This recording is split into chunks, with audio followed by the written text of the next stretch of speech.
This is Lawfully Armed doing a special drop time chat. We're a little late, but I am joined by my guest, Justin B. And Pat Wright was in here, but he dropped out, so I don't know if it's a connectivity issue I'm or what. sure he'll be right back. Justin, how are you this evening? Or afternoon? I guess it's evening where you're at. Justin, can you hear us?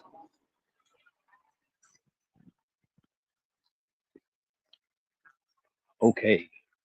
Justin B can't be with us. No, I'm here. I couldn't understand what you were saying. It got a little choppy. Yeah, I was asking if you could hear us if you were with us.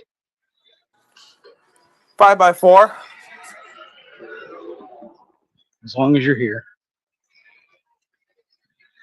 So I know that most people literally are driving home right now, hence the title. That was a good way to do it. There you go. Yeah. But if we can come up with something worth talking about, Honda pretty well covered all the suspiciousness over the weekend. The cause for all these T attacks.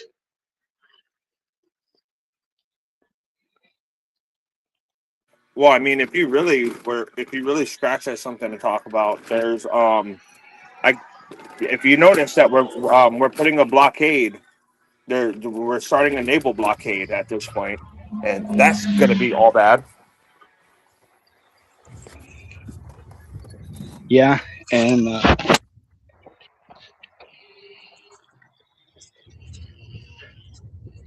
don't know.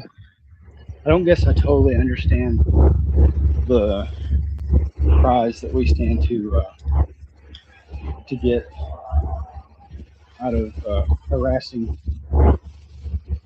Maduro and Venezuela. I mean, besides the oil, obviously, but Well, it's because we don't want to.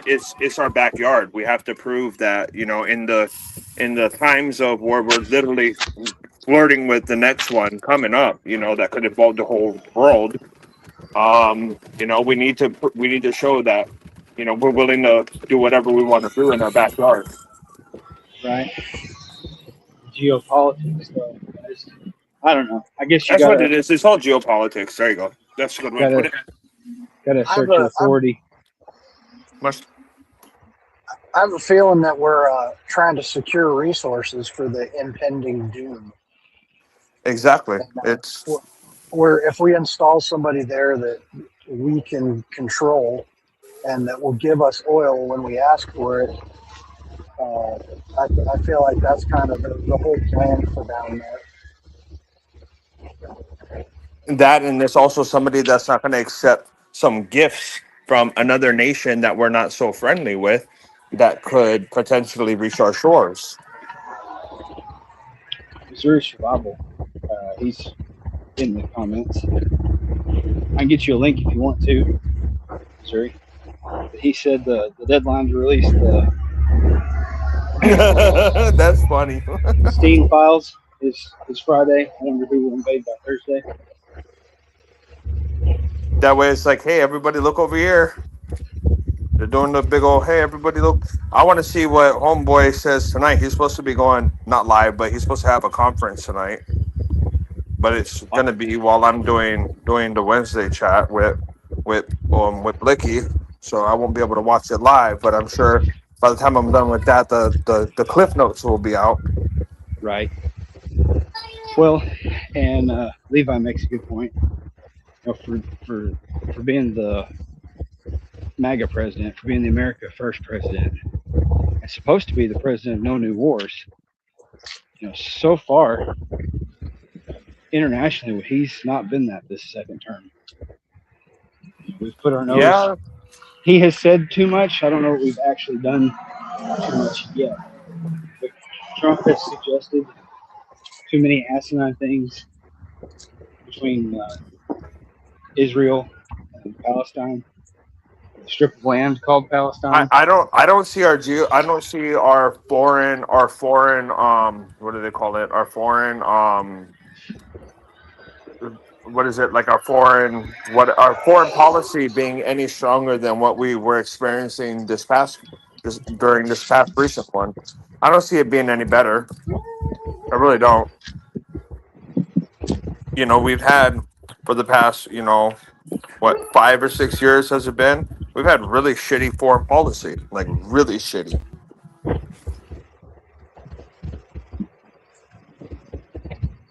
Yeah, I remember thinking to myself a while back, it's like I can't for the life of me figure out why any citizen of a foreign nation would ever help the United States.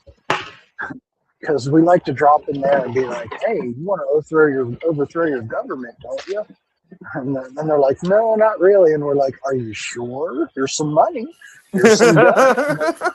And then they're like, "Okay, cool." Then the loot drops start happening. And then when they actually try and attempt it, we're like, "We're out of here. See ya." And they're like, "But wait, you said you were going to give us some bullets." Yeah, like the Iranian Revolution. Yeah, they started up and started getting their asses kicked, and we disappeared. Oops. It's like, and they're sitting there waiting for their next loot drop, and it's like, nope, ain't coming. Yeah, I think that there's a balance. Changed. Sorry. I believe on a world stage there's a balance that the USA can achieve where we are not. We are still a superpower, but also not the world hegemony. Well, the whole thing is that we're not the only guys out there on the block now. No, but Russia has proved that they're not the might that they claim to be, at least not the kinetic might. Sans mutually assured destruction. And China, really, I think, is a paper tiger.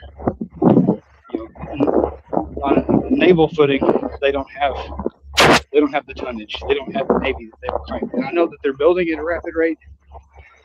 They're catching up. Yeah, but there's such thing as quality too when it comes to that. Like if you're using a whole bunch of pot metal, you know, like you know, pot metal, Chinese pot metal is still Chinese pot metal at the end of the day. Well, you know, something to consider also. That's a point I got from another video, not of anybody in our sphere, but at the end of the day, when it comes to fighting a prolonged conflict, you can have the best thing, but if you don't have the manufacturing capability to replace the best thing, good enough goes a long ways. You know, because in those protracted conflicts, that's where you're able to replace the material loss. Yeah, the tiger. Well, that's why there's that one guy that's trying to do where like everything that he invents right now. He's the one that's working. He's got some really cool shit that he's got in prototypes and shit for the military. But everything that he's designing is basically being able to be like go over to like the Chevy plant and be like, okay, now all of a sudden you make this part. Like you're actually capable and able to make the shit that he's designing here at home. Yeah, every single piece. I forget what his name is, but like he's a young dude too. But like he's up there, man. He's doing the damn thing. Yeah, it's definitely important to be able to replace it. You know, and that's why we have the War Powers Act, is so that during times of actual, you know, congressionally approved war, our manufacturing base can spin up and make the things that the military needs.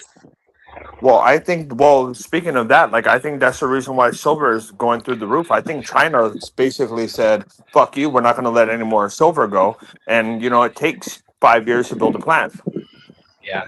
So you know, it's like, and China is definitely playing the long game. They're hoovering up all of the precious metals and all of the rare earth minerals that are necessary to make the chips. Yep, and we're not the only ones kind of laying claim. And we're not the only ones kind of laying claim to natural resources right now. You know, like if you look at what's going on in Venezuela, it does kind of feel like hey, you know, if shit pops off right now, we're just gonna go ahead and scoop South America like it's ours. Like that's our backyard. Like thanks. like, and a lot of other countries are really, you know, hunkering down in metals and shit like that. So it's, I don't know, man. That's why I feel like if and when it does pop off, it's going to be quick and it's going to be kinetic because everybody's already kind of figured out what they're going to do. All wars are resource wars, whether it be your neighbor's stream or some guy halfway around the world's gallium mine.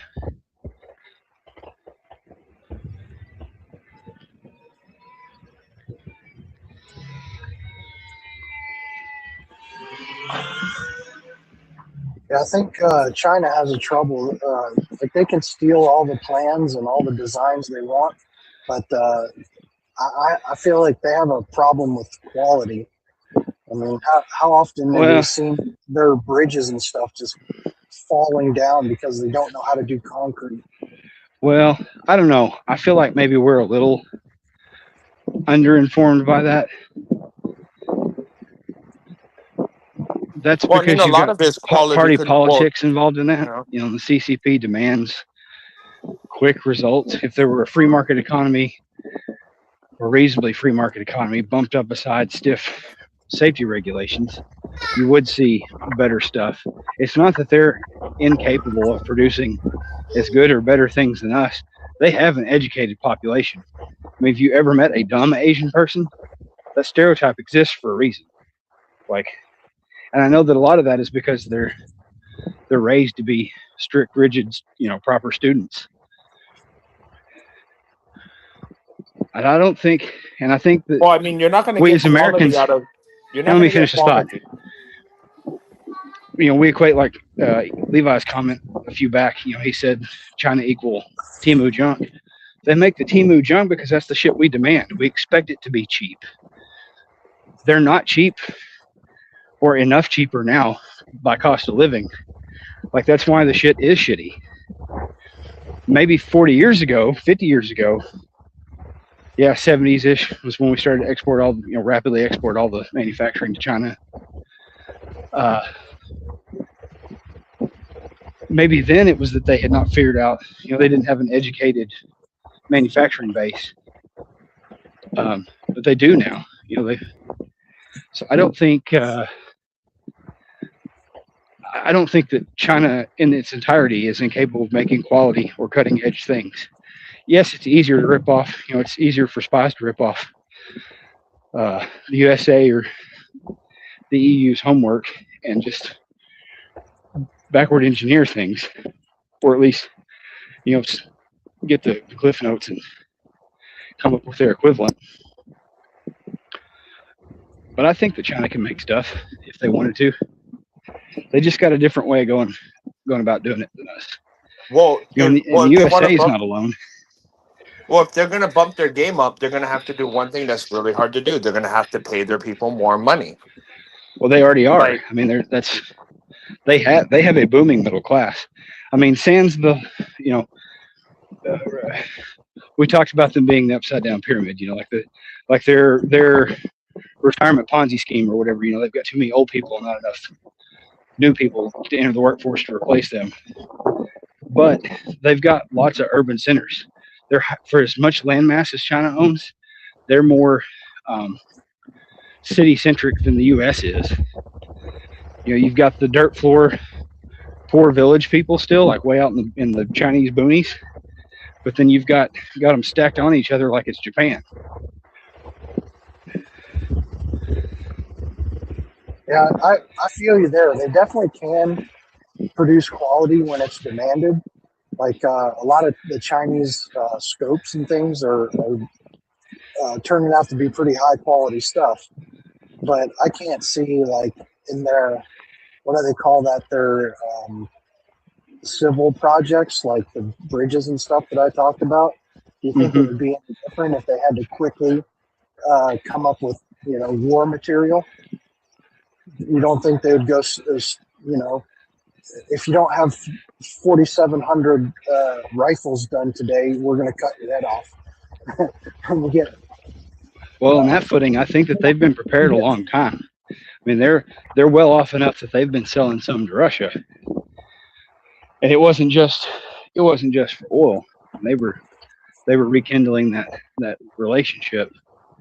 They want the Russian market open to them for like Tata Motors, and you know they've got all sorts of stuff that's probably mechanically just as good as the stuff that Detroit's pumping out. I say Detroit.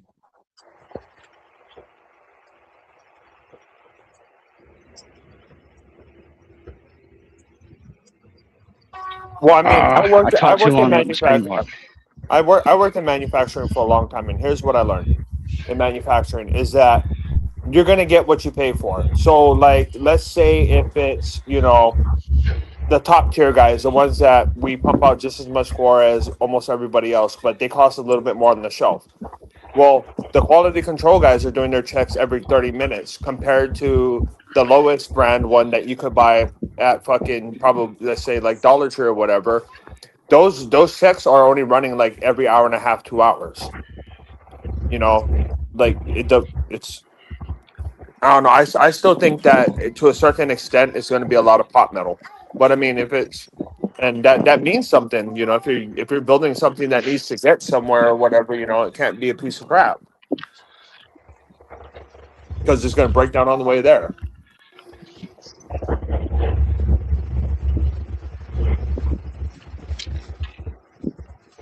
Yeah, I think in a short attack's not the word I want.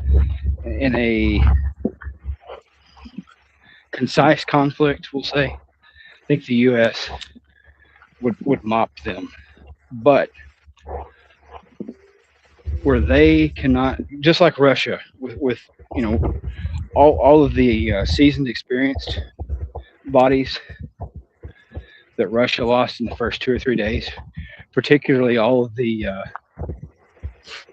Spetsnaz or whatever that tried to fast rope into that airport, and they got decimated. While China could not afford a similar intense immediate loss of tenured service members, and really China has not had any real true peer or even near peer conflict to have any, all their military experience is institutional because they've not had any actual most of it is derived large scale. Most of it's derived off of simulations and shit. Yep. Where the U.S., for as fat and lazy as everyone acts like our military is now, we've come off a continual 20+ year, ever going conflict. I mean, and it would be a pivot to go from fighting guerrillas essentially in a litter box to go into fighting a near peer adversary in deciduous forest or mountains or whatever, beachfront. It's a different terrain too, but that's why we have units that emphasize speciality in every type of environment, and they're prepared to spin up and be the big army tip of the spear. There's always SOCOM and Marine Raiders and all that, and those groups that are ready to make an initial footing. But anyway, I lost my train of thought. China is not they can't afford to lose their actual experienced or their best and brightest of soldiers. At least that they have magnitudes more bodies to throw in there to replace as a stopgap. And then pretty quickly, if it went on for longer than a few days, maybe a few weeks, in a person versus person conflict, rifle distance, they would start to edge out, because you're going to get those guys that, the wheat separates from the chaff, whether it be luck or skill or whatever. Given some time, you kind of figure it out. You look back at World War I, and there were guys that were over there for near the entirety of it. And some of that's luck. I mean, you could be the best ever, and you don't get to choose when the gas falls in your trench or that artillery shell lands on you. But if you have enough luck to make it through that, you live long enough to get the skills to survive that kind of conflict. The only time I see it going to like rifle on rifle conflict and shit like that is if it's gonna kick up and is if it's gonna be another proxy war. Because Well, I think if we do it with any other country, like it's not going to be boots on the ground versus boots on the ground. Like it's just not.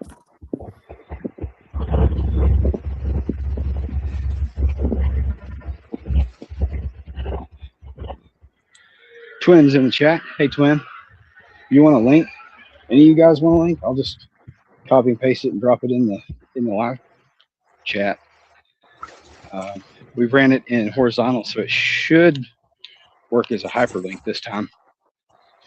Last time it wasn't working, but I was led to believe that's because we were in vertical portrait live. The other thing about cheap versus quality, you know, would you rather have, I don't know I'll make an uneducated guess. Would you rather have like 5 Reapers, or would you rather have like 5,000, you know, the military version of a DJI drone, you know, with a little ordnance on it, or the little carriage doodad underneath, you know, like you could stand to do more damage per dollar with the 5,000 DJIs or 2,000 DJI, whatever number I said, several thousand of them versus, you know, a handful of the Reapers. Plus, you've got infinitely more loiter time. You know, they're smaller strikes, but they could be precise. And if you needed to just give them the whole kit and caboodle at once, you can do that too. I mean, you just overwhelm them. I know that's why our military is like really, not just us, but NATO is like really beating their brains against the wall trying to come up with counter drone measures.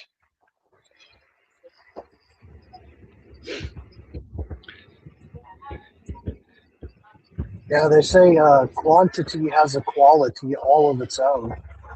Back in World War II, the Tiger tank could kill like 10 Shermans. The problem was we always had 11 or 12. Essentially. And that's a good example. I would even go so far as to say, I was trying to think of a more immediate personal example, but I'm failing to come up with one off the top of my head. I don't know. You see the proliferation of stamp guns. That was never, you know, all those second-gen stamp submachine guns. That was all these militaries learned the effectiveness, the utility of a submachine gun. You know, in that realistic,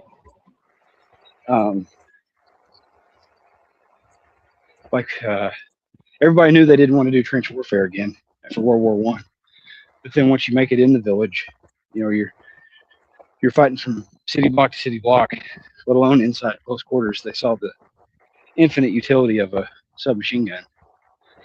But they were expensive. Those first-gen submachine guns, you know, machine blocks of steel,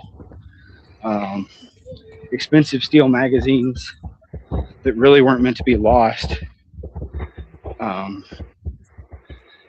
You know, and then what gets type classified as like a second-generation submachine gun, that's where you saw the stamping. And while the initial cost to set up the machinery to do the stamping is expensive, once you're doing it, your rate on return, like you make infinitely more guns with less material and quicker. Stampings, pop rivets, a few spot welds. Really, the expensive part is the barrel and the magazine. And there's no, I mean, if you want a reliable magazine, there's no getting around skimping out on that, really. Not that anybody has discovered between then and now.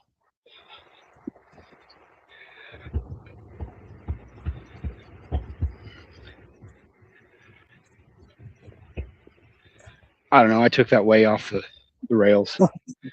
You gave me something that I could You gave me I was something that I following. could talk about.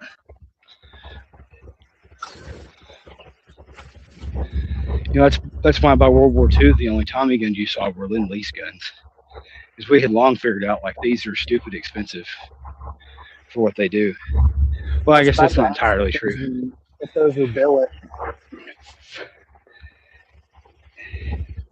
No, I think they were still machined.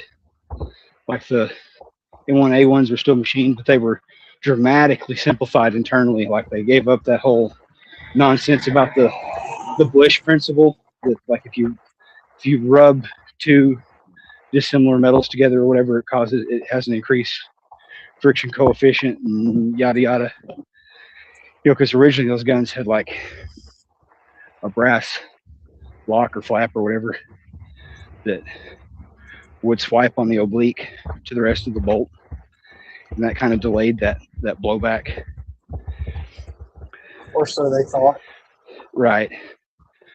And they figured out like, hang on, we can simplify this. Let's just make the bolt out of one big piece of steel, adapt the spring rate, make this thing much cheaper. But even still, I think I want to say they were like 45, or that doesn't sound right. They're more than that. They were like a couple $100 in like 1940s bucks, which was just, when you're trying to fight a war, that's prohibitively expensive. I can't tell if this is someone's Chihuahua or a small pig. It's a Chihuahua. It looked like a piglet from the side. Till its ears perked up. I'm like, holy cow! That's why his little pig got.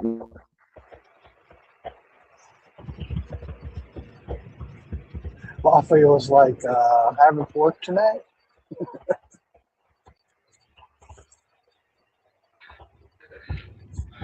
Well, I'm off the rails. When do y'all find something to discuss? Got about 15 more minutes, and I gotta start dinner. We can keep it going if y'all want, but I gotta point it back towards the hacienda. Did talk about all these shootings that keep going down. Yep. Did you catch Honda's chat last night? He talked about that pretty extensively. Yeah, I just got finished it. I think a little ways before I got your invitation. Right on. Good, then you're up to speed on that. Who was that said that it seems like there's a pattern? Was that not Shot Red? What's his name? Leo. One from Chicago. Leo, yeah. From Chirac. Yeah. Said he's keeping up with all of Europe's politics because he knows that's what's coming here. Yeah. Leo's smart. Don't let him fool you. His somewhat limited vocabulary at times disguises his higher intellect.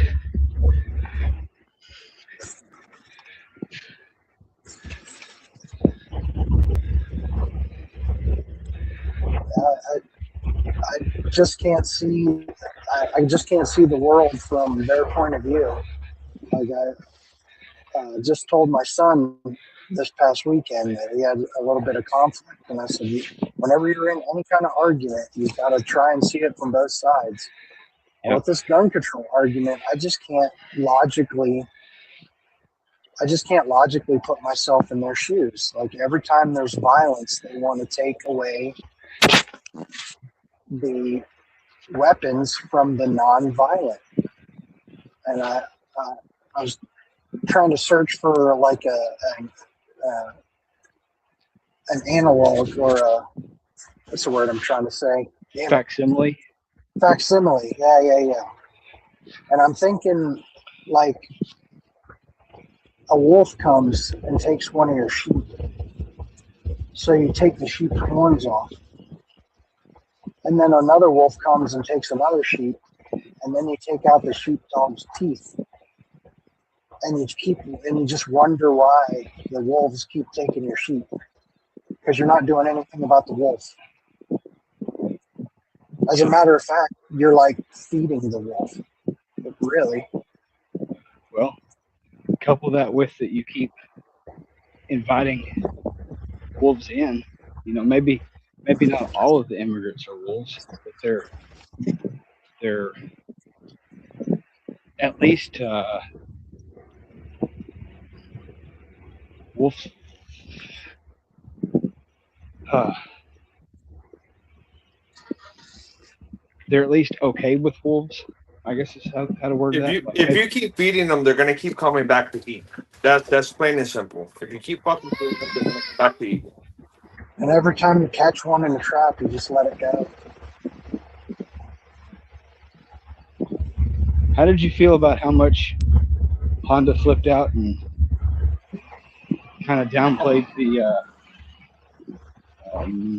Middle Eastern New Jersey people, as Bear would say?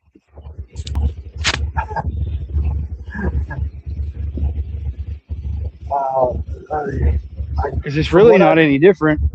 I mean, for as much as he ranted about the quote unquote muzzies, I would say. That's funny because I was thinking that while I was listening to it when he started going off on the people, the anti-Semitism, and forget the whole Israel part. But I mean, you can shit on the Muslims all day, but then as soon as somebody starts shitting on the Jews, you want to get upset. There's a difference there, obviously, because people are targeting the Jews with like violence. I think it's because it's just like rhetoric. Well, I'm not going to say that they don't get the violence too, because I know after 9/11 there was a string there for a while where people were beating them up and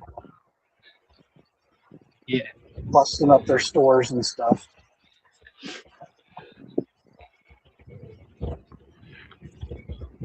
Well, one wears a business suit and assimilates, and there's more than enough of them that you can make, and I'm not trying to sound like Hitler. That's not at all what I'm advocating. But they definitely have their fingers in lots of important pies. The other one is dumb, and like you said, it's rhetoric and low intellect. But they're both religions ultimately are vying for world control.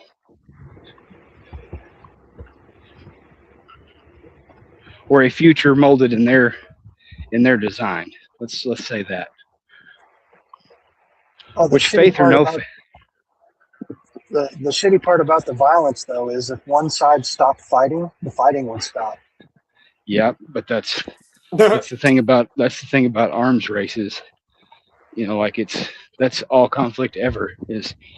You've got one nation, and they decide to be prepared, so they amass and fortify, and then their neighbors say, their military is looking kind of big. I'm scared they might invade. So then they arm up and fortify, and then that's how arms races begin.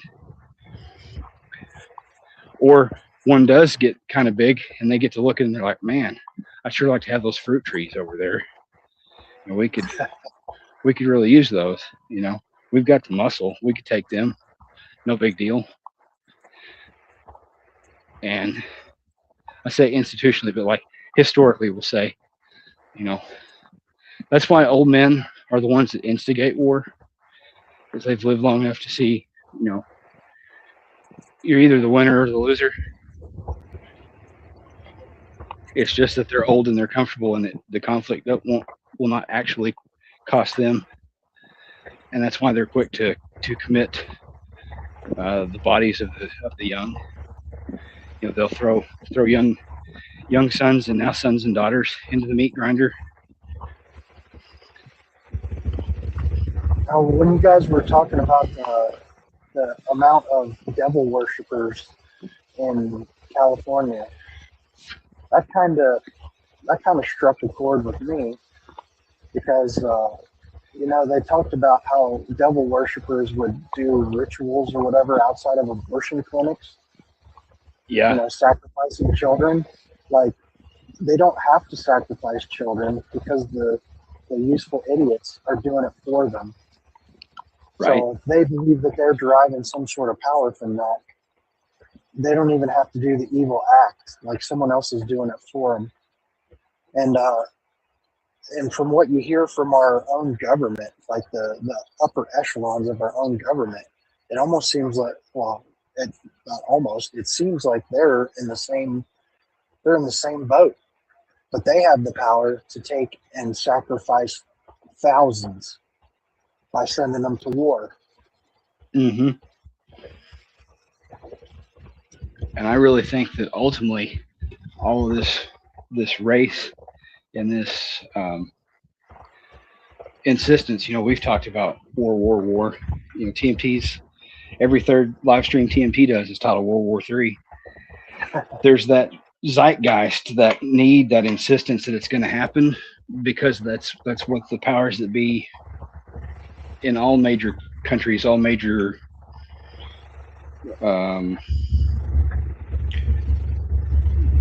to whatever league of conspiracy you think that there's a big party and you're not in it, they need that to cull the human herd. They need less eaters. And war is the easiest way to get that and simultaneously extract wealth from these other countries. You dig? Yep. About 90% agree. Now let's fight to the death over that last 10%. You can't right now. But yeah, it's pretty much spot on, man. So I'll call it 95 then, 95.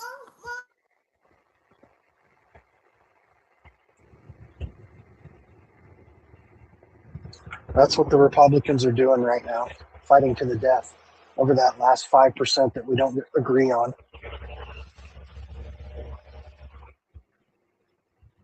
And that's working out real well.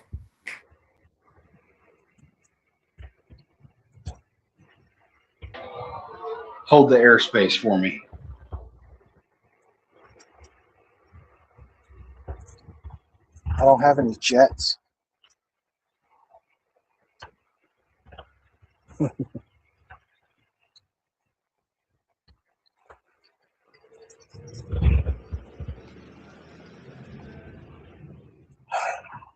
It's tough sitting behind a windshield, and I'm a politophile, not a PDF file, politophile. I can't stop paying attention to politics, and that stuff gets you all wound up. Makes you want to move out into the middle of the woods on 50 acres. Yeah, it really does. I mean, fucking really does. Because, I can't remember if it was Bear or somebody said about you're worrying about your 10-mile radius, like something you can actually control. And there ain't shit we can do about Venezuela. There ain't shit we can do about Israel and Gaza. There ain't shit we can do about Russia and Ukraine or what's about to happen with China. There's nothing we can do about that. Like, if you think you can vote your way out of that stuff, you're mistaken. So if you can't control that 10-mile radius around your home, then maybe you should move where your home is so you can control that 10-mile radius to some extent anyways. Huh? I mean, I can control, not putting that fucking piece of fucking cake in my mouth at 1 o'clock in the morning. I can control, instead of going to buy another pew that I don't need, go buy a fucking solar panel. You just got to be better and smarter, man. And so many people, sometimes I wish, it all started like 23 or 24 years ago.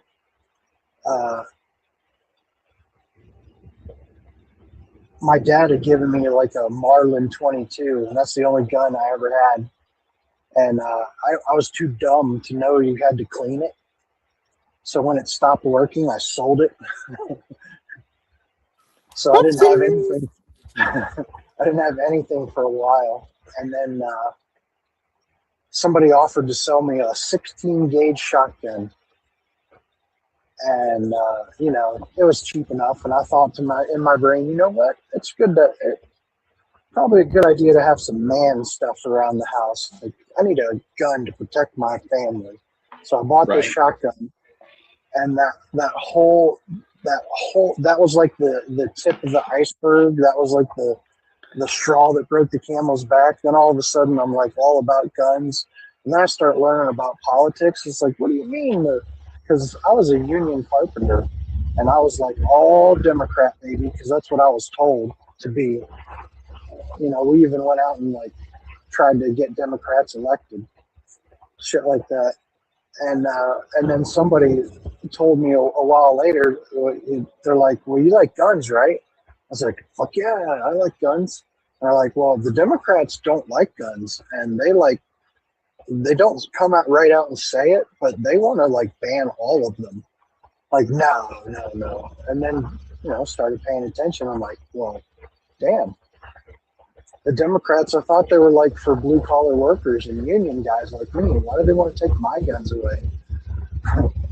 And then it was freaking avalanche from there. Like now I guess like you could call me conservative. Well, I grew up only knowing Democrat because like we're poor as shit growing up. So of course that's all I would have known.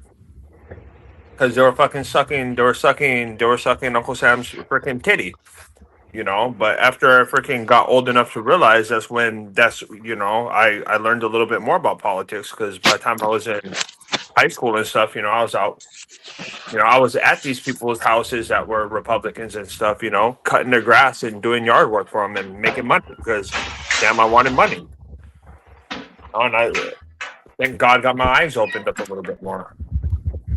I'm not gonna say I'm one or the other, but I'm definitely somewhere far away from there. What's the saying? Yeah, I don't know you keep your eye on politics, or it keeps its eye on you. Yeah, exactly. You may not be interested in politics, but politics is certainly interested in you. First fuck is. But usually only on payday.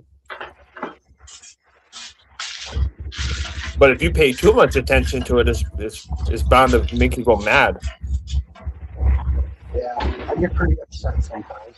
Yeah, I'm like I have weeks where I'm like, you know what, I can't this week. I'm starting to get way too upset. Take a media break. Yeah, every once in a while I just get tired of it and I just start listening to music. It has been nice having a radio again. Oh yeah. I don't listen to it all the time, but it's nice to be able to. It's nice to know it's there. From station to station. Hearing commercials. Yeah. Catch a little rock song and then hear a little quick commercial. It reminds you of when life was a lot more simpler. No, not me. I refuse to be advertised to. I refuse. Well, and that's where you can change the station.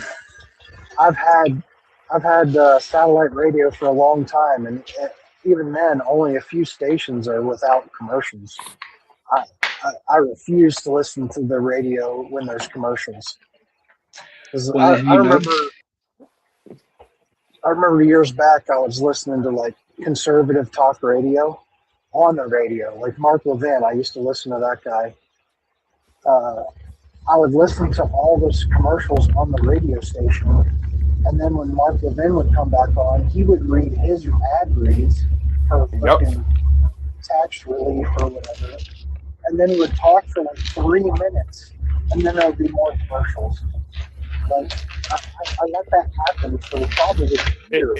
It starts to feel like you're watching Glenn Beck. It starts to feel like you're watching Glenn Beck. I've never watched Glenn Beck, so I wouldn't know. It's like he comes back. He's like, Yeah, and then so like they go for like a quick break because they're kind of doing it live and everything. So they go take a quick like 3 to 5 minute piss break. Then as soon as he comes back, he does like the 3 minute ad read for like the meat company, and then like maybe one more after that. And it's like, and he's like, then he does like his recap about what he's gonna talk about. Then next thing you know, it's like, oh, piss break again, fucking motherfucker. Yeah. That's one thing I really, really liked about Tim Pool. Like, I started listening to him years and years back, and he like refused to take ad reads. And I was like, "Yeah, fucking good on you. I hate that shit." I quit But listening to him for some reason. I can't remember he's what it doing it now. was. I Is he like to still? see. Does he still not do ad reads? He's compromat. He, No, he 100% does ad reads.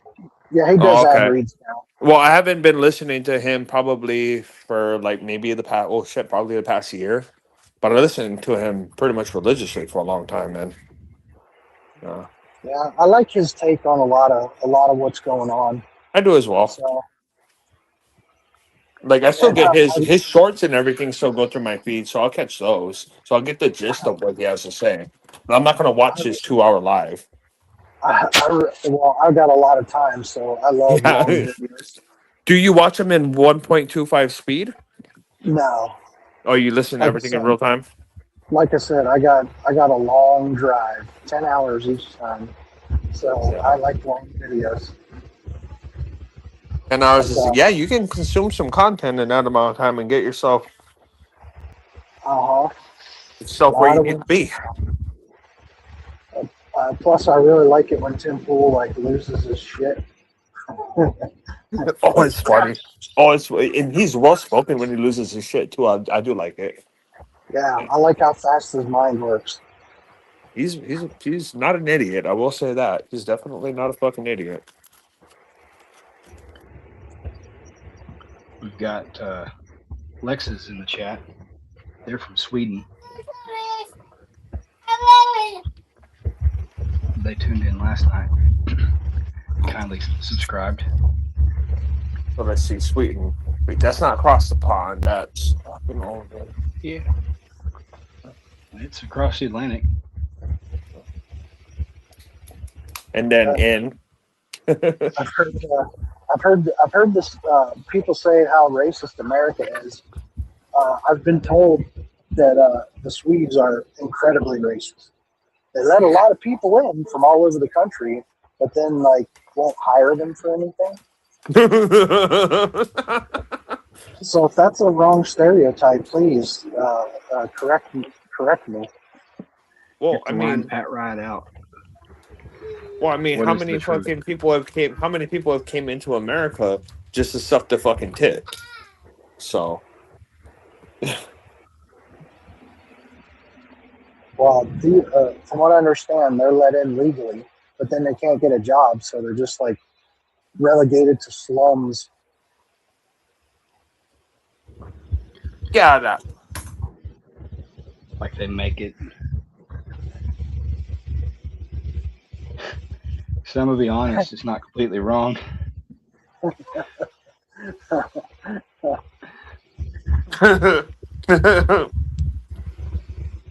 I'm glad you're here. You're funny.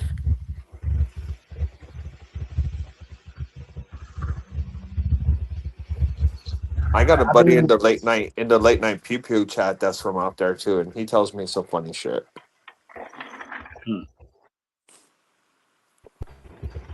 I mean, it's kind of baked into your DNA from like your monkey brain. You know what I mean? Like you try and be around people that look like you, it makes you feel safer. You know, if a different tribe comes in and they look different and they start killing you, you learn to stay away from those people. That's the way it works too. It's like they're a Keep that threat. thing on you. I thought the conservative twins were funny as shit. They started talking about it was like even black people when they get money, they move away from black people. Is that what they're calling each other now? The conservative twins? Is that what they're called? Hodge twins? Yeah, the Hodge twins. Yeah, but you know what? They might as well be the conservative twins, but they are fucking hilarious. They're fucking hilarious. No, I watch their shit constantly. That's one of the pivoted few when YouTube channels comedy. that actually sends me out the notification when new shit drops, and I watch it. You know, it's kind of like not all bees will sting you, but I'm kind of scared of all bees because some of them sting you. It's a fair assessment. Fair assessment. That's how I am with people. Rotate the pizza. They're not all bad, but I'll tell you what, if one's sitting on my car, I'm going to hit it with my fucking shoe. I mean, that's kind of a lie because my wife gets on my case all the time because I'm all the time like just trusting people, and even if they burned me in the Go. past, like I'll forget and I'll trust them again.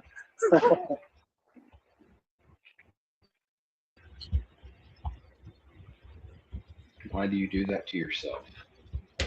Because we're stubborn and we don't learn. I got a couple of those in my life that I have yet to weed out.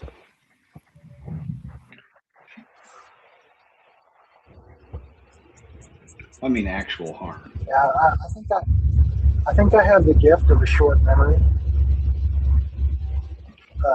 So if somebody's done something that I just don't remember. My wife thinks I let it keep happening because I'm lonely, but I'm not. Got these little freaking ankle biters on me all day long. I'm not lonely.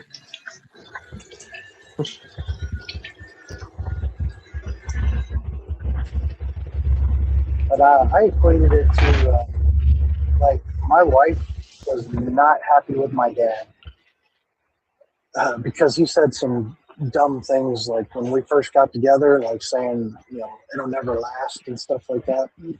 Everybody was saying that. And here it is, like 25 years later, and we're still married. So screw all you guys. You guys are high school sweetheart, huh?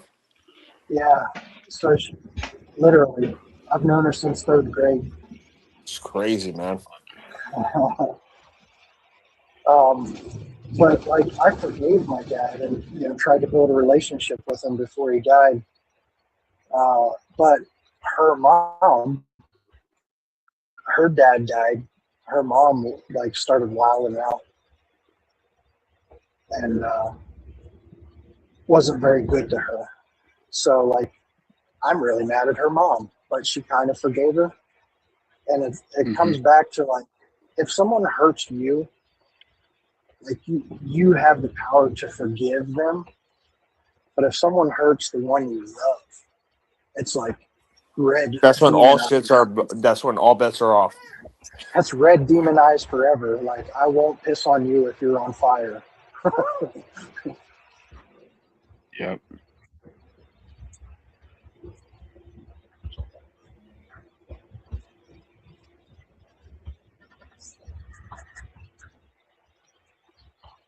Yeah, I like that. I wouldn't piss on you if you were on fire. I like that. I wouldn't piss on you if you were on fire. You hadn't heard that before? Nope, I like it though.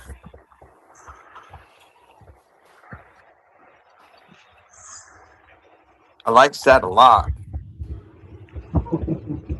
You'll forget.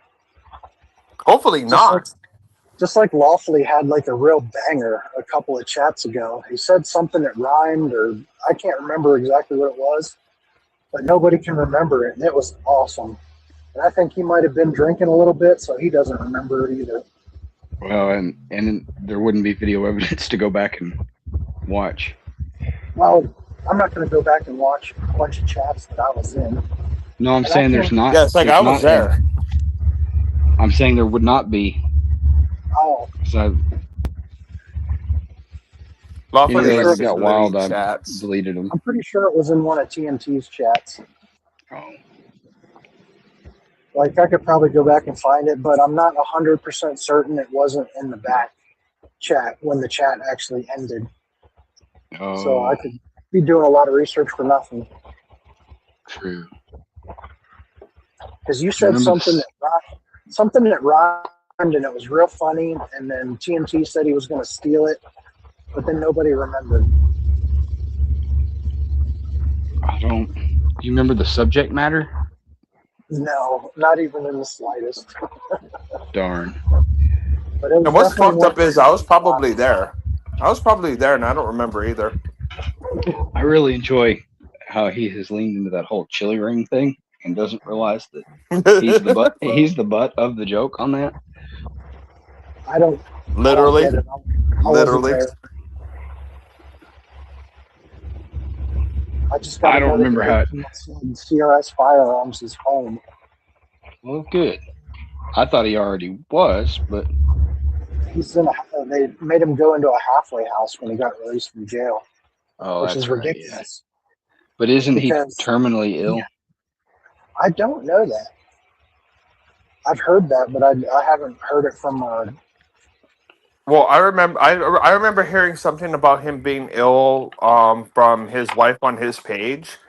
That's what I thought. And if he was that ill, it would make sense for them to hurry up and let him go, because like they've done that with family members of mine in the past, where it's like, Well, that's why they oh, were. That's you're getting about that age and you're sick as fuck. We don't want to pick up the bill. Like, here, we'll that's why just they let you wanted go. that compassionate release. That was the reason for advocating for the compassionate release.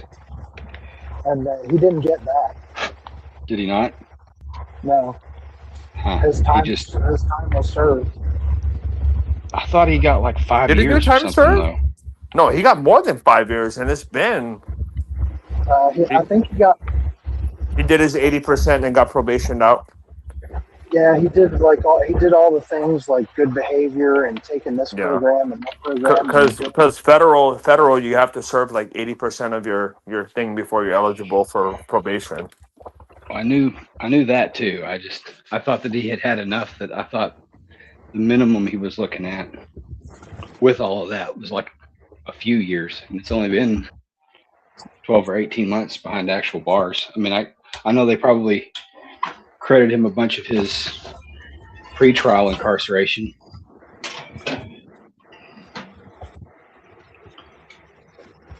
I mean, they might have even given him 10, and then because I forget, it's been a while, dude, since all that shit started. It's been more than a couple of years. So even then, though, it couldn't have been 10. I don't know what they got him on, but yeah, that was some bullshit.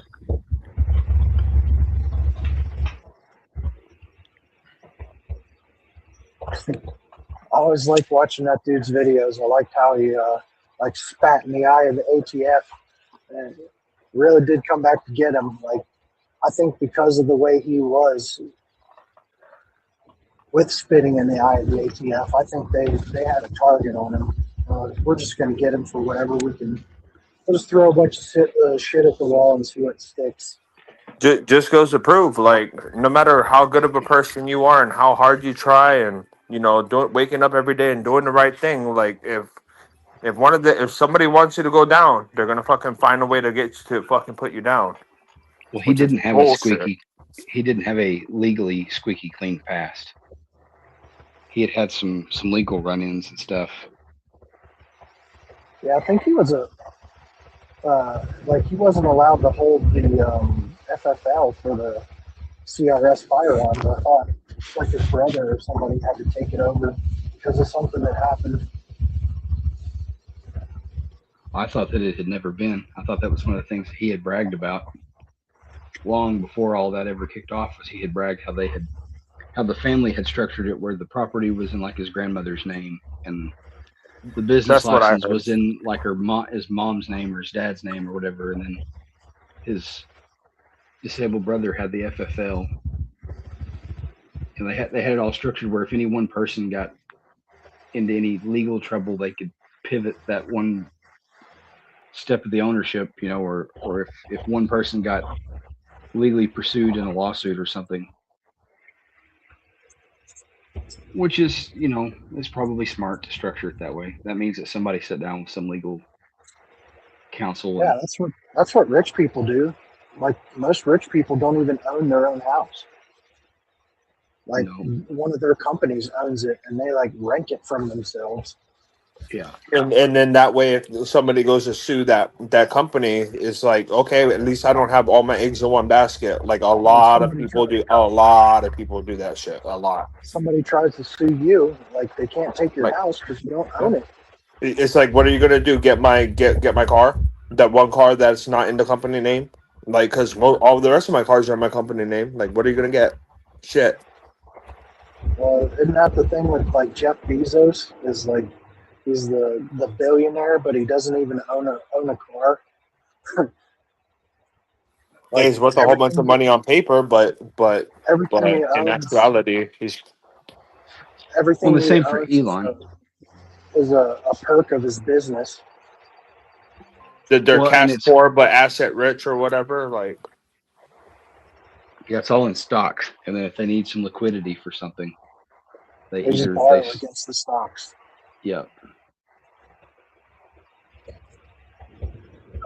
Andrew Tate said something the other day, or somebody quoted him that said, "If you know how much you're worth, you're not rich." Because the real rich people, they have no freaking clue how much money they have, because it's all in valuations of businesses and all that stuff.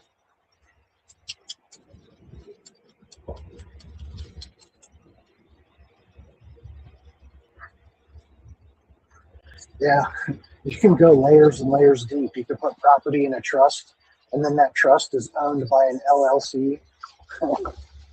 Mm-hmm. And that LLC is run by what's it called? Something agent. Certain states will let you do LLCs, and they don't disclose who the owners are. Yeah, I think that's one of the reasons why, not Rhode Island, but what's Maryland? I think that's why Maryland is such a. I think it was Rhode Island, but now that they had that court case against Elon Musk, a lot of people are leaving because they had a contract for his compensation. If he hit some crazy number, he was going to get a bunch of money.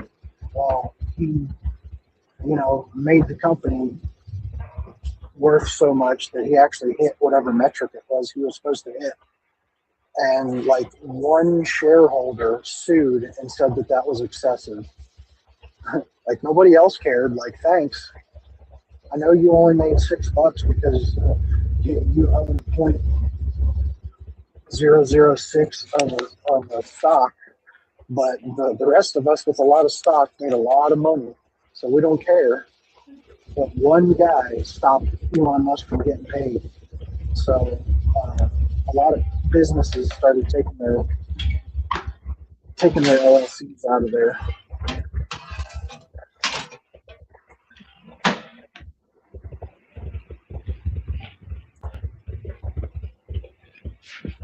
That is wealth that I will never be worried about. I'll tell you that.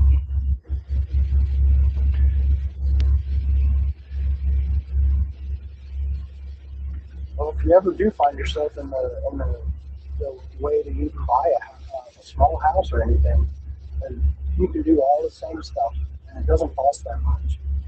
No, I know. Yeah, we've talked about it ad nauseum, but I really wish that my grandfather had just a simple trust.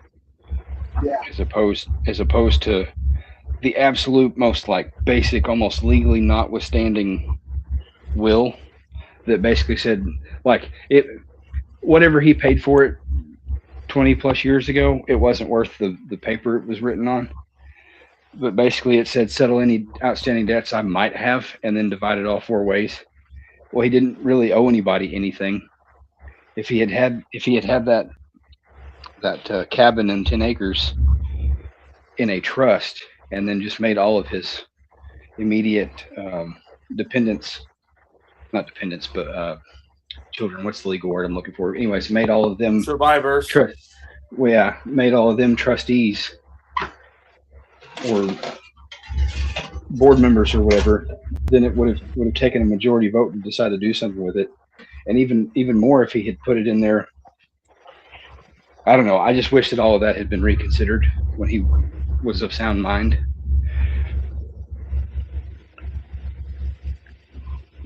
Because his death certificate said COVID, but really. I mean, there was more than that, but that was a comorbidity. You know, that's what they said he had. You know, the day before he finally went, and I'm Well, sure that was because just they were still getting paid at that time to, you know, for COVID cases. put that but down. To put that he, down as an incentivizing factor for it. The yeah, right, for the hospital. But also, he was dealing with what at that point was pretty undeniable dementia, Alzheimer's.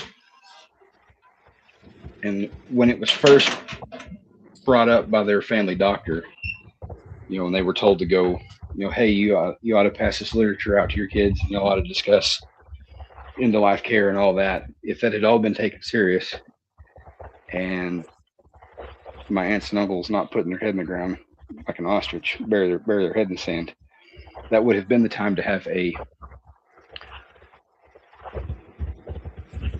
lawfully you lawfully yeah. it's like I've told several other people, like, if you ever need like you know, like end of life or DNR or, you know, life insurance or anything like that, dude, you can reach out to me. I can help you get it done pretty much for free. Like, my mom doesn't mind. Not valid in the state of Florida. Yeah. Yeah. Like we're looking to, when we buy this property, I'm gonna have it set up right from the beginning, because you know, your grandpa didn't owe anybody when he finally passed, but guess what? The moment he passed, he owed the government. You're kind of cutting out. Drop that wisdom on us again. So your grandfather, he didn't owe anybody when he finally passed, but the moment he did pass, he owed the government. So what he did manage to accumulate over his life, Uncle Sam got a cut before his children did.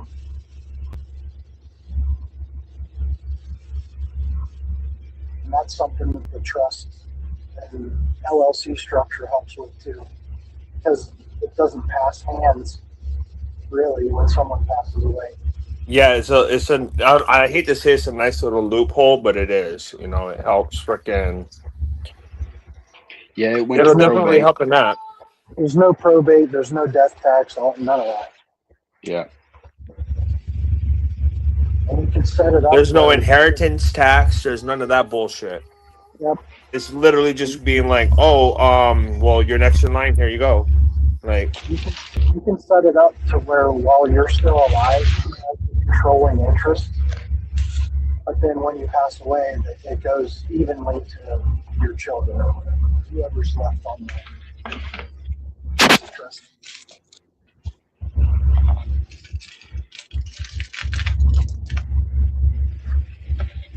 I was trying to get my, I guess you call him stepdad. My mom and him never got married. They've been together for like 30 years. Mm-hmm. Over 30 years. And the only reason they're still together is because they don't live together. There might be something to that. My mom moved into, after his dad passed away, my mom moved into his dad's old house. And, you know, he just inherited the grandparents' house when they passed away. Then he inherited his dad's house when he passed away. So he lives up at his grandparents' house, and my mom lives at his dad's house. And they just see each other. and the other good, The the other good thing about that is it was when it switches hands. If there's money still kind of like cash floating in there, you can use that to pay the taxes on it at the end of the year. Until you figure out what you're going to do with it. I was trying to get him to put his money and his property into a trust because he wants me to take care of things when he passes away. And I've seen what happens when you do that. Because he had a friend down the road that was an older gentleman, and like his wife had passed away, his son passed away. He didn't have anyone to like execute his will or whatever. And my stepdad was just basically taking care of him for a lot of years, like mowing his grass and getting him groceries and just basically taking care of him. And then at the very end, he went into a old folks home. And when that happens, you have to like sign the deed of your property over to them. And not only did the place that they put him in, the house, they made my father and my stepdad, they made him clean the house out so they could sell it. And then he had given my stepdad like 10 grand or something a while ago, or a while before he died, for taking care of him and everything. They made him give that money back. Yeah, and what triggered it was giving that much in one lump sum. We should have spread that out, been able to keep it under the radar a little more. Justin, can you read Mark's comment? You had it highlighted, but then I ran away from the phone for a second. A trust can't be sued, taxed, or confiscated by the government. You manage the THA assets in the trust, and you can name as many people as manager as you want. It can also be really. There we go. Sorry, I take it in chunks. You did really good for bouncing down the highway.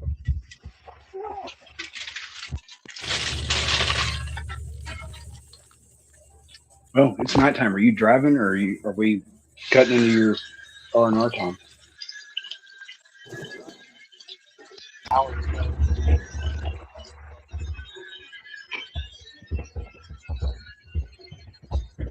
But I haven't peed in like 6 hours. Uh-oh.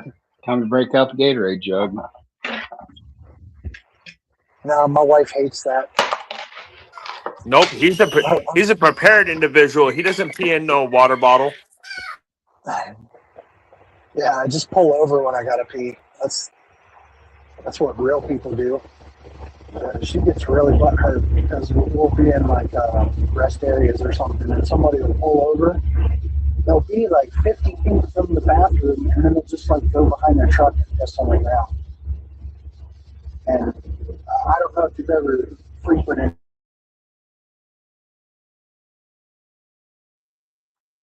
They all smell like piss because they can't be bothered to go into the building and use the bathroom.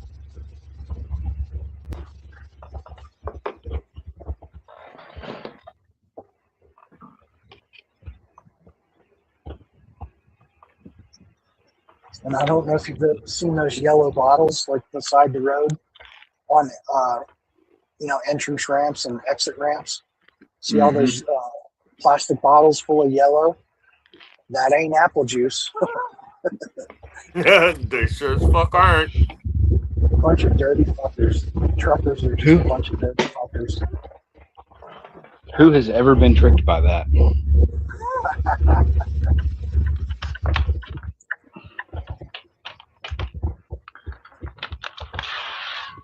You mean to tell me that the yellow snow's not pineapple flavor? Not if it didn't come from the snow cone hut.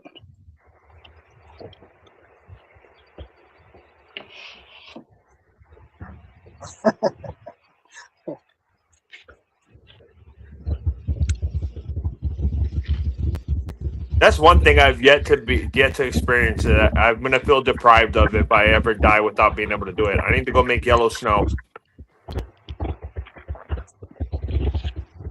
Well, if you find yourself bored, you can shave a whole bunch of ice one day, and then go toss it out in your yard and pee on it.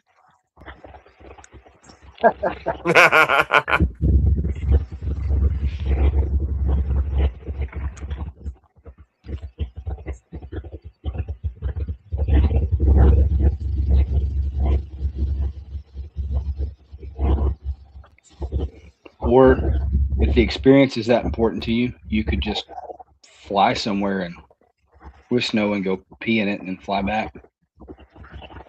Just a quick layover.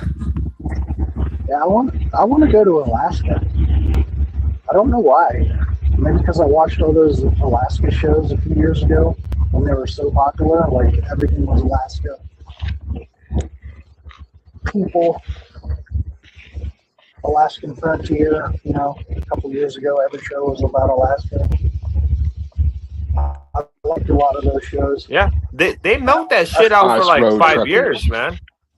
Yeah. With all the Alaskan shows on Discovery Channel, there was a good 5 year stretch of just fucking Alaska this, Alaska that, frozen something. I seriously considered moving up there. Like I did a bunch of research on about how much it was going to cost to get up there, about how you get your firearms up there.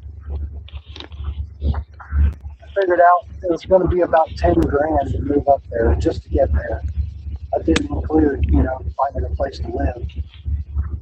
And your firearms, going through Canada, it's just easier to mail your firearms to an FFL up there. Mm-hmm.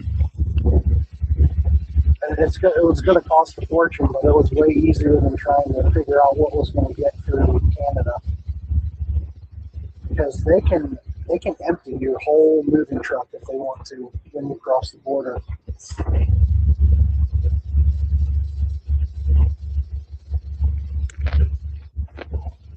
Speaking on that 5 years or so of Alaska-centric television, do you think a lot of that had to do with COVID? Like maybe that was already a thing within the Discovery and those other channels leaned into that because it was somewhere where they could still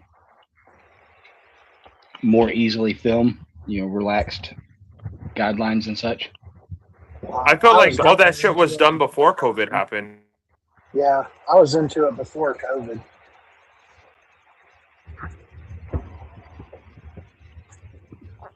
I don't know, so I only ask because I don't have television.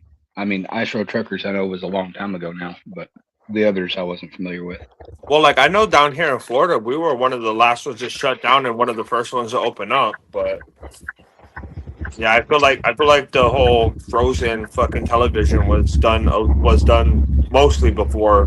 Well, the hype of it all was done before COVID. I mean, I'm sure some of it was still going on.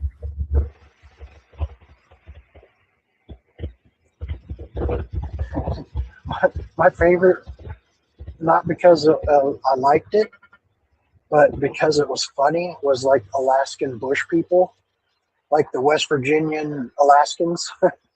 The one with the dad and all the sons and shit.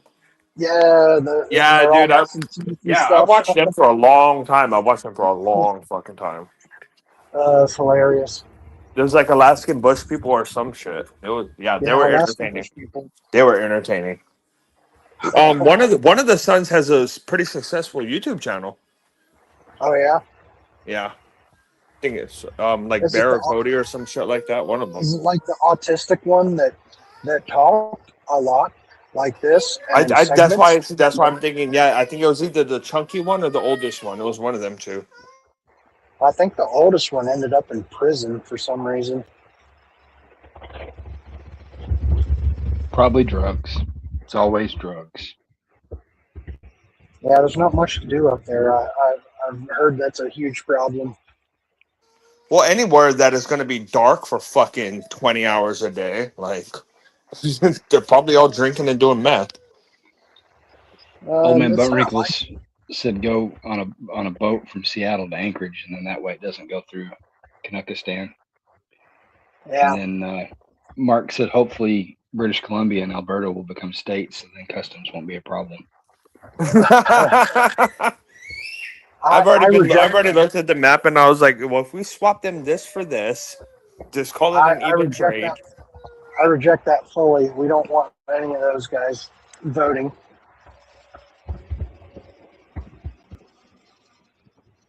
Our Well, I mean, if territories. they voted before to become part of America, they can't be. Yeah, their conservative party is like far left of our left party. Mark said the oldest was an alcoholic. So he probably got DUI or something. Or whatever they call it when you I pulled feel over on your four-wheeler. Still, If it's on a roadway, it's still, yeah. DUI on a bicycle.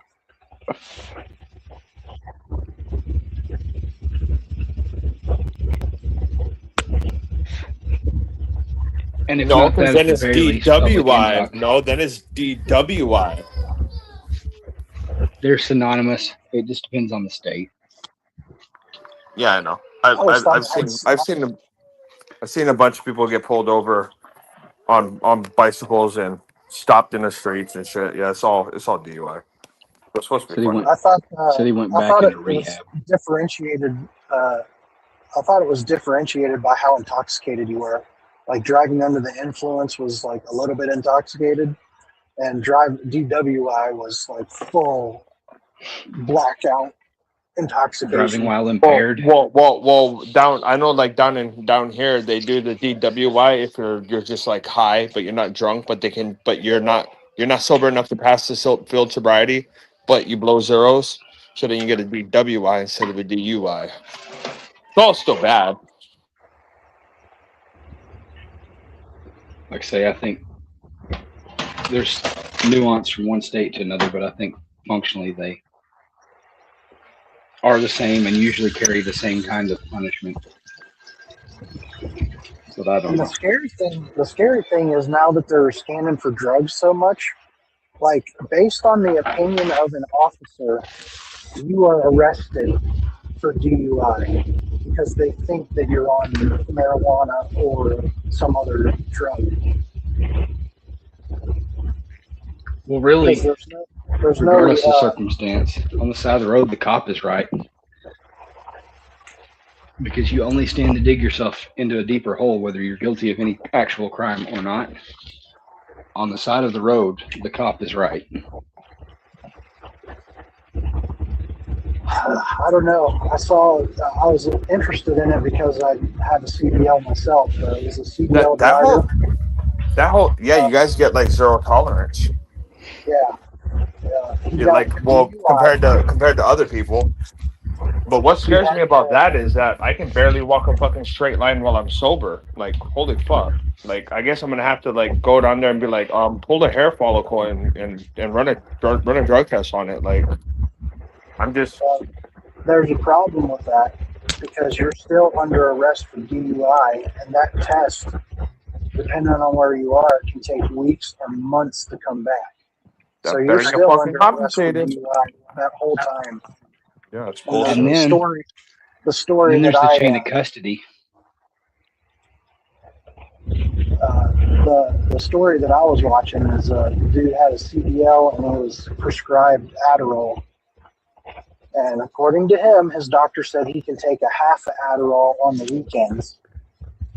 So he had like a couple pills and a half in there. And he did all the field sobriety tests that they asked him to do. He did everything they asked him to do. And it looked like to me like he was fine. Like he didn't fall down or anything. He was following orders. But on the opinion of this one cop, they said he was, when it came to the court case, they said the lady cop was like, I think he was crushing up the Adderall and snorting it. And she cited something about his eyes or something like that. Well, he went and got tested, and the level of Adderall in his system was exactly the amount he was supposed to have. And like they just proved everything was all wrong. But it's too late. Like this is months and months later. You've already lost your job. If you're lucky, you might not have lost your house. Your life is ruined, and it's the opinion of one cop. In my opinion, I think you're under the influence of drugs.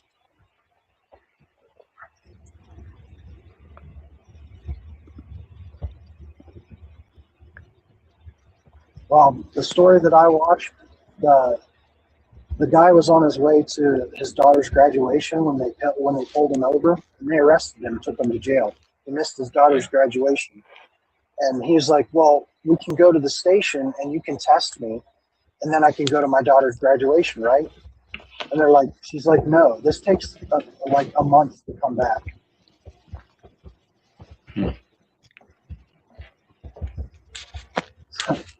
So the opinion of one officer, you've lost your job, you've lost your CDL, you're lucky if you didn't lose your house, missed your daughter's high school graduation. Like, that's scary.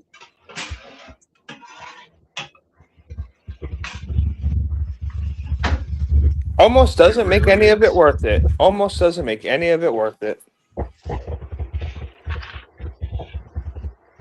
I guess the lesson there is don't be prescribed anything that could be considered a narcotic. Or even anything that it says on the bottle, like may impair you. Like fucking. Yeah. Their shtick was that he wasn't taking it as prescribed because he was supposed to take one pill in the morning and one pill at night or something. I don't remember. Yeah, but he was only taking a half of one, which is not taking it as prescribed. Yep, and that's kind of which what is we were technically federally illegal.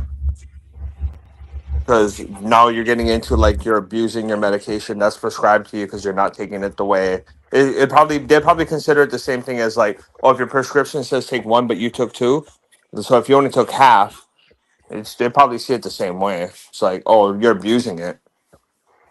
And I don't remember if the cops were trying to use that or if it was one of those lawyer channels that, you know, assesses the cops' conduct during the stop and stuff like that and then legally analyzes it later. I can't remember if the cops were saying that or if the lawyer was saying that. That was, you know, showing you the video.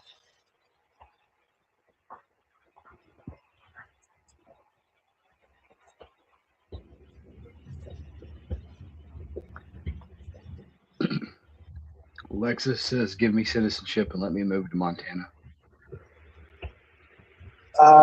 You probably won't like Montana because they don't like outsiders. Yeah, but there's a lot of it, so you can get you a spot and not socialize. If you're native Swedish, you don't look wrong. Well, Montana's where I want to go make the yellow snow at, so. To be fair, the only experience I have is through a friend, and they're like, for lack of a better term, they're like goth or alternative, like tattoos and dressing up and stuff. So maybe if you're just normal, they won't say anything. You're square inch of normal. Yeah. My buddy said also his wife was, you know, wouldn't take no shit, so she would get rude back with him. Yeah, a lot of times that doesn't quite go over well with the people that have been there forever. When the new person that comes into town fucking dishes out what they're dishing out, you know, people love to get butt hurt.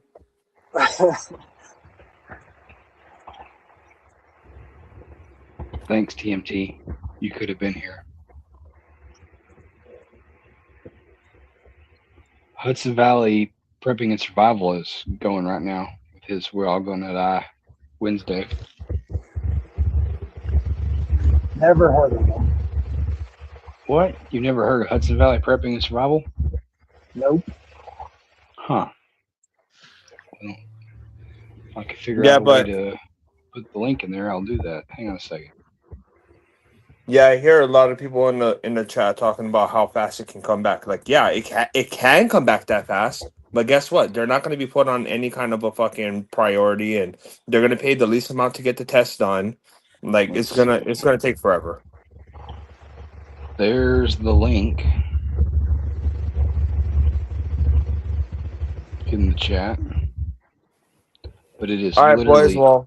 Well, I gotta go freaking take a piss and rehydrate and stuff before I jump into the next one. But I'll catch you guys later.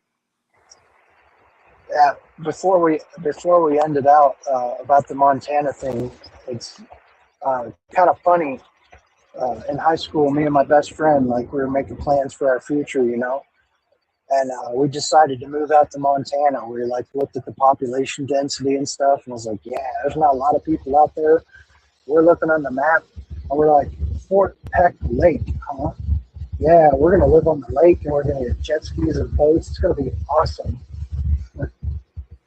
Well, come to find out later, Fort Peck Lake is a dry lake bed. That's where they find dinosaur bones. So we would have had one hell of a rude awakening had we gone out there.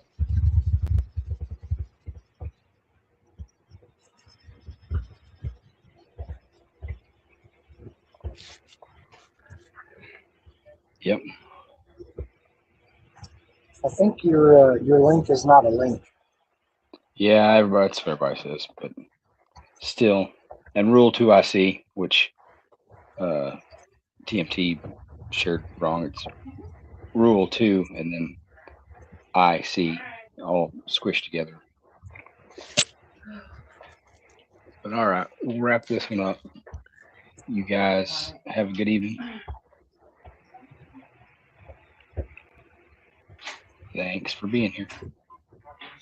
Y'all be nice.